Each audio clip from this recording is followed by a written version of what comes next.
Hotel की चादर हमेशा सफेद ही क्यों होती है, इसके पीछे का सीक्रेट क्या है और इंडियन आर्मी का एक ऐसा बकरा जिसे हवलदार की रैंक दी गई, लेकिन क्यों, जानेंगे वीडियो के लास्ट में। नंबर 8, आप जब भी किसी होटल में जाते हैं तो आपको बेड पर हमेशा सफेद रंग की चादर देखने को मिलती है, पर क्या आपने कभी सोचा है कि सफेद रंग तो गंदा भी जल्दी ही होता है। इसके बावजूद होटल्स सफेद बेडिंग का इस्तेमाल ही क्यों करते हैं? इसके पीछे कई कारण है। वेस्टिन नाम की होटल चेन ने 1990 में एक सर्वे किया जिसमें उन्होंने पाया कि जो लोग होटल आते हैं उन्हें सफेद रंग के बेड काफी लग्जूरियस फील देते हैं, और तब से होटल्स में सफेद बेडिंग का इस्तेमाल होने लगा। साथ ही सफेद रंग दिमाग को शांत भी करता है। ऐसे में सफेद बेडिंग देखकर कस्टमर काफी शांत हो जाता है। सफेद चादर पर दाग भी नहीं लगते और ब्लीचिंग होने की वजह से इन्हें साफ करना भी आसान होता है। नंबर 7, अगर आप कभी जयपुर गए हैं तो आपने हवा महल तो देखा ही होगा, पर आज हम आपको हवा महल के बारे में एक ऐसा फैक्ट बताने जा रहे हैं जिसके बारे में सुनकर आपके होश उड़ जाएंगे। हवा महल दुनिया की इकलौती 5 मंजिला इमारत है जिसकी कोई नींव है ही नहीं। हवा महल की आगे वाली दीवार की मोटाई 8 इंच है और यही दीवार है जो हवा महल को सदियों से संभाले हुए है। नंबर 6, अगर आप कभी किसी समंदर में फंस जाएं और अचानक आपको प्यास लगने लगे तो आप क्या करेंगे? तो आप में से ज्यादातर लोग कहेंगे कि समंदर का पानी पी लें, पर समंदर के पानी में नमक काफी ज्यादा होता है जिसकी वजह से इसका पानी आपको डिहाइड्रेट कर देगा और ऐसे में आपका बच पाना काफी मुश्किल हो जाएगा। पर अगर आप समंदर में बर्फ ढूंढने में कामयाब रहे तो हो सकता है कि आपकी जान बच जाए। समंदर के पानी में जमी बर्फ में समंदर के पानी के मुकाबले 10 गुना कम नमक होता है, क्योंकि पानी में ज्यादा नमक पानी को जमने नहीं देता। ऐसे में बर्फ आपकी प्यास तो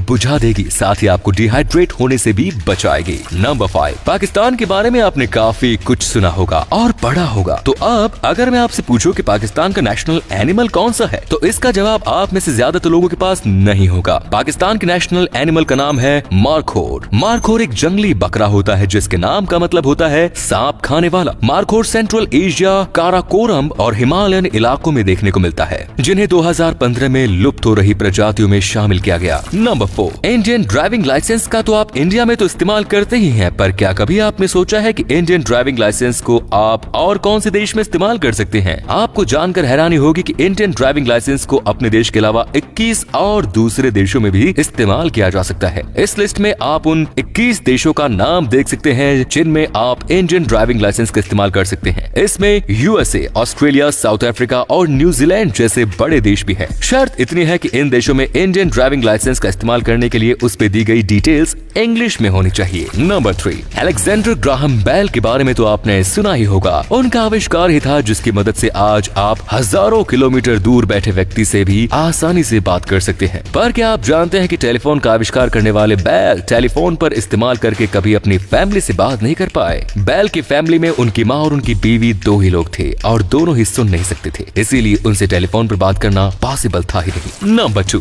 इस तस्वीर में जो आप कलाकृति देख रहे हैं ये एक लॉक है, नाम है डिटेक्टर्स लॉक, वो भी 17th सेंचुरी का। कमाल के इस लॉक में कमाल के फीचर्स भी हैं, वो भी एक नहीं बल्कि ढेर सारे। पहला फीचर है इसमें लगा काउंटर। दोस्तों ये लॉक गिनती करता है इस लॉक को कितनी बार लॉक और अनलॉक किया गया। आप चाहे तो इस सर्कल में देखकर पता भी लगा सकते हैं। आपको जानकर हैरानी तो तब होगी जब आपको ये पता चलेगा कि इस ताले में दिखने वाली हर चीज अपने आप में एक फंक्शन है। जैसे इस आदमी के हाथ मौजूद ये पॉइंटर वो गिनती बताता है जिससे ये पता चले कि ये कितनी बार खोला गया, और इसका लेफ्ट शू जिसे ऊपर करके ही आपको चाबी का होल दिखाई देगा। वहीं इस लॉक को लॉक करने का फीचर भी कमाल का है जो इस आदमी की हेड को उठाते ही लग जाता है। इंग्लैंड के मशहूर इंजीनियर जॉन विकीज ने इसे साल 1680 में बनाया था, जो इस समय विक्टोरिया एंड अल्बर्ट म्यूजियम में रखा हुआ है। एंड लास्ट नंबर 1, क्या आपको पता है कि इंडियन आर्मी में एक हवलदार है जिसका नाम है मस्ताना,